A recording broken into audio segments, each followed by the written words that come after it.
Hello, everybody, and welcome to And Still Boxing. I'm your host, Guy. Like and subscribe, you know the rules. So today what we're going to go over is the Liam Paro versus Subriel Matias fight. Huge win for Australian boxing. Liam Paro won the 140-pound title in Puerto Rico in front of the most hostile crowd you'll ever see in your life, and it was a huge win. Very, very happy. What I'm going to do right now is go over a three-part breakdown, essentially what I saw in the early rounds, middle rounds, and late rounds, and very, very happy. Some big fights coming to Australia now. He has a title. You're going to see some big names. We're not sure who yet, but we're going to see some big names coming very soon to Australia. Even a possibility of George Kambosos going up to 140 pounds and maybe challenging Liam Paro for that belt, and even potentially some other big names coming, but we're not sure yet. Let's not delve into that and speculate too much just yet. So in this fight, what we saw in the early rounds, listen, Matias is a big puncher, and Liam Paro was a massive underdog for this particular fight. I did not expect Liam Paro to come out and fight the way he is. He did. The way he came out and boxed, he didn't commit to those big punches. In the early rounds, straight away he started implementing his game plan. Straight away he started jabbing. He was moving. He was coming in, delivering his punches and exiting at a funny angle, not providing a stationary target there for Subriel Matias to hit. And, cool. Matias is a slow starter, probably downloading that information and delivering, the punches once he has has the timing of his opponent. For this particular situation, he started off quick and he was implementing that game plan very, very well. He was really delivering those punches and getting out of there. I found that straight away in those first couple of rounds when he's implementing this game plan, I was very, very happy. I was very surprised because previously what I've seen from Liam Paro, he's a bit of a puncher. He's a very nice, well-rounded boxer. I found that I thought he might have come in to try and knock him out, but he must have looked at the previous opponents of Matias and seeing they have tried to do that. And he's shown durability and strength and ability to stop opponents late. The last 5 of his opponents were stopped on the stool. So that's the type of endurance, durability, and power this man possesses. Straight away, he wasn't committing to those big punches. He wasn't offering that counter punching opportunity to Matias. So it was a great game plan and unexpected because previous opponents of Liam Paro, such as Montana Love, that he's gotten them out of there very quickly. Now, I was hoping that he wouldn't try and come and do that because they'll gas themselves out. The opponents of Matias gas themselves out trying to knock him out, but he implemented this great game plan. I'm very, very pleased with it. So in those early rounds, he snatched them. He snatched 4 in the first 4 rounds, maybe 3 of those first 4, and he was doing absolutely fantastic. I was worried because rumors were that he potentially didn't have the best possible training camp, but it didn't seem too evident to me. He was coming in, doing his thing, and it's fantastic. One thing I also did find is that punchers like Matias, what they do need to do is that they need to set their feet to deliver their punches. They need to have a more stationary target or someone that wants to engage, but Liam Paro was not giving him the opportunity to do so. Delivering those punches, bang, make the man turn left and right. And Matias was having trouble with that. Now, neither man has gone past the 10th round in this spot. So maybe that was the game plan from Liam Paro, from the set, from the opening bell to take him deep into the rounds, drown him. I don't know. He never had it either. Never had all those rounds under his belt. So maybe that's something they want to do. I'm not sure. In the middle rounds, well, one more point from those early rounds, and straight away what we saw straight away was the refereeing for this fight was really, really particularly bad. I don't want to see this guy in another world title fight if he's going to do the same stuff because he was really on Liam Paro's ass from the get-go. Like, oh, watch out for your head, don't hit behind the head, this, that. Yeah, sure, don't hit behind the head, but, you've got about 2 or 3 warnings of that before it happens. And I was worried that would have broken Liam Paro's momentum into the fight. It would have broken him like, hey, listen, I'm come to Puerto Rico. I'm the underdog. and I'm trying to fight this man, and then it would have broken his momentum and his game plan. But thankfully, it didn't. He still implemented it, made one or two changes. In the middle rounds, Subriel Matias's team really pressured him to start applying the pressure, saying, I want you to come forward. I want you to work the body a bit more. He was having trouble hitting him. He's a slow starter. I'm like, okay, sweet. Liam Paro's stolen these first few rounds. I'm worried that he might get stopped in the middle rounds because historically speaking, this is how Matias has fought before. So the middle rounds were going to be the big tell for me how this fight was going to happen. So he did start applying a bit more pressure, Matias that is. He started delivering some body shots, and there was one or two body shots in there that he did deliver that looked like they did hurt Liam Paro. It looked like they took a bit of air out of the tires, if you will. So I was worried now that the rumors were that he didn't have the best possible training camp, and now that this is happening, there might be around 8-9 stoppage because of that if he slows down too much.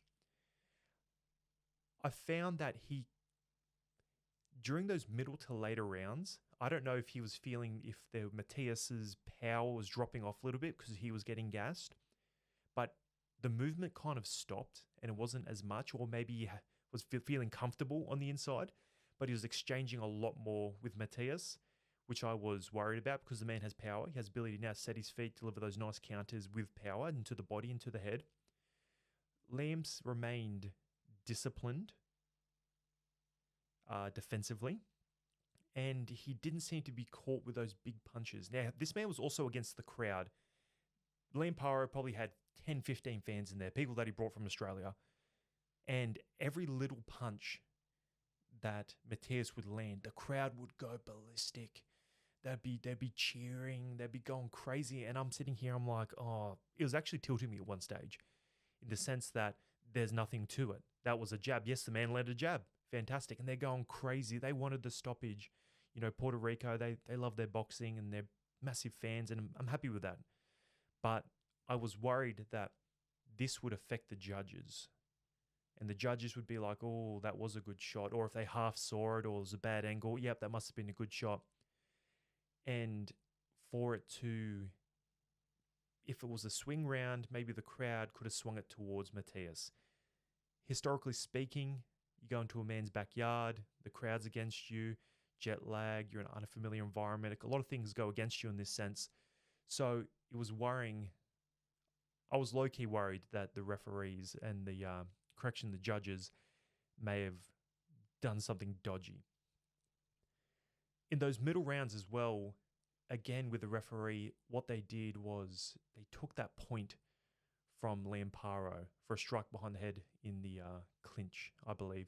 And there was no warnings before this. There was nothing, and Matias was using a lot of forearm and a lot of things like that, and some tactics, nothing overly dirty, and nothing you don't expect from a world title fight or a professional boxing match. And I just felt that, again, made me a bit worried that, well, in conjunction with the referees, the judges,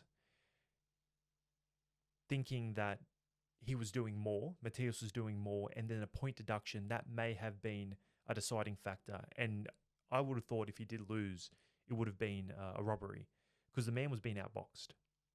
Liam Paro was outboxing that man. So during these middle rounds, a bit more pressure was applied by Matias, and it seemed to be working to a degree, but probably not what he's familiar with. And a lot of the commentators were also saying that in these big punches, because he has 20 fights and 20 knockouts, that they often are so reliant on that big power to stop them. And it didn't seem to be working. Liam Paro was boxing and moving, and the punches weren't there to be landed. And I feel like Matias started to gas in these later rounds. Yep, sure thing. In those middle rounds as well, I feel like Liam Paro started to gas. They started exchanging a bit more, and that's where I thought that the fight may have changed, but it didn't. And then that last half of the fight, that last third of the fight, should I say, that Subriel Matias, he gassed. He was gone. Neither man been past 10 rounds. He gassed himself. He was stumbling around. He was losing his frame. Liam Paro seemed to have got a second wind, and then he snatched those last rounds. He was outboxing him. He went back to what he was doing in the earlier rounds. I'm like, this is fantastic. I was so happy, and I was so impressed by Liam Paro because this is the last thing that I expected from Liam. Looking at his previous fights, nothing to me suggested someone that could move this well. Nothing suggested to me that he was going to implement a game plan like this. So he's done a fantastic job. He's now the 140-pound IBF champion and the second male champion currently. The other being Jai Opataya. So Australian boxing's back. We're going to have some big fights here in Australia very soon after a bit of a break from Liam Paro. So that's going to be fantastic. A couple of other big fights that did happen on the weekend. We had quite a good weekend of boxing. We had Benavidez versus Gozdyk, the Ukrainian. For this fight, I found I was just switching between the three because they're all at the same time, and the other one being Gozdyk Davis versus Frank Martin. I was switching between the three, and I was like, oh, hopefully they all time up. And they all timed up pretty well. Happy days. But the Benavidez versus Gozdyk. Now, he was a Ukrainian, 37 years old, quite historically, his boxing history, he has bronze medals, and he's from the same cloth as, the Usyks and the Lomachenko's of the world. I believe they had the same trainer when they were growing up. Not now, though. This fight was boring, almost. This is the first fight for Benavidez at 175 pounds. He's gone up, and I feel like the power did not translate. Gozdyk, he did a lot of, the jabbing, moving. His volume was very low, but it didn't offer a big target and a lot of target for Benavidez like he's used to. But I feel like his power hasn't translated to 175 pounds. He hit him with some clean shots, but Gozdyk seemed to have took them fine. Either he's got a great poker face or the damage wasn't quite there. He was never rattled. To me, it was a shutout. But at this stage, and maybe controversially speaking, that if a fight were to happen with Benavidez and Canelo at 175 pounds, my money's on Canelo at the moment.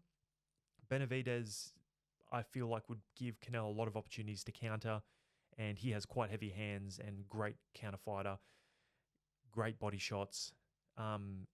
It'd be a great fight, but at this stage, and seeing what I saw at 175 pounds, Benavidez at 175 pounds, I would give that to Canelo right now if the fight happened today.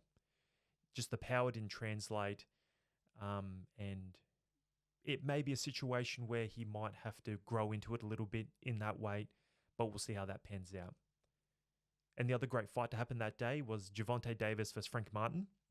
In this fight, Martin's fought very cautiously at the start, and again, Gozdyk Davis is a bit of a slow starter, notoriously slow starter, but he ended the fight in the 8th round, I believe, 7th or 8th round, got him in the corner and just absolutely battered him. And that left hook and the uppercut, then followed up by left hook, just finished Martin.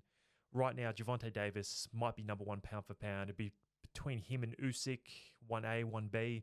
Your call. I'd love to know in the comments below.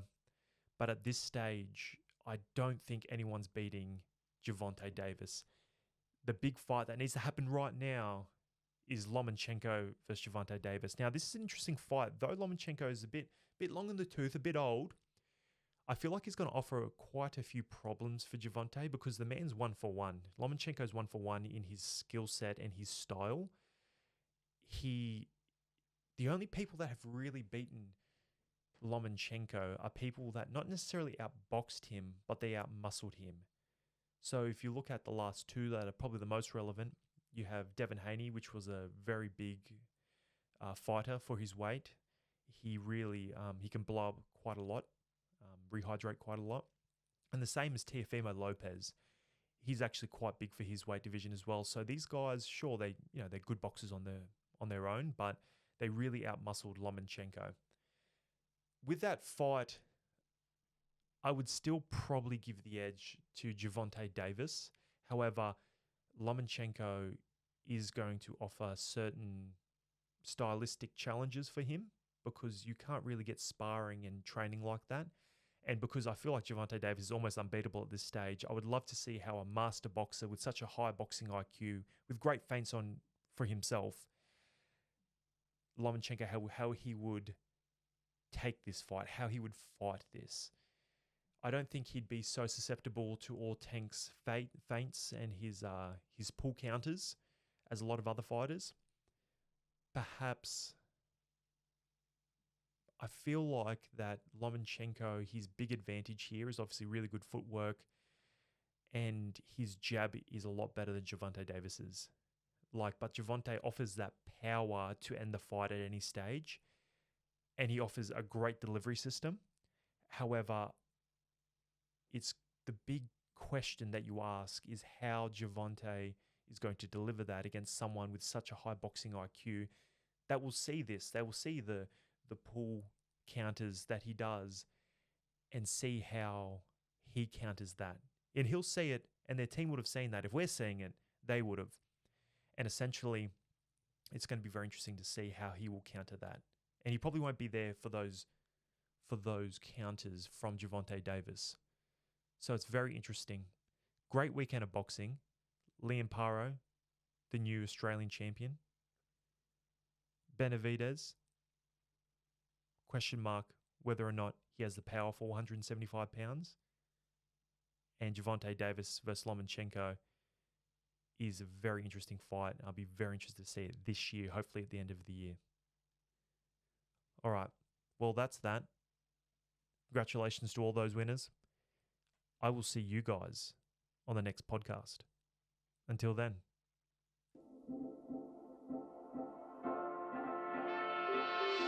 Thank you for listening. If you liked this episode, please subscribe to the channel for future content.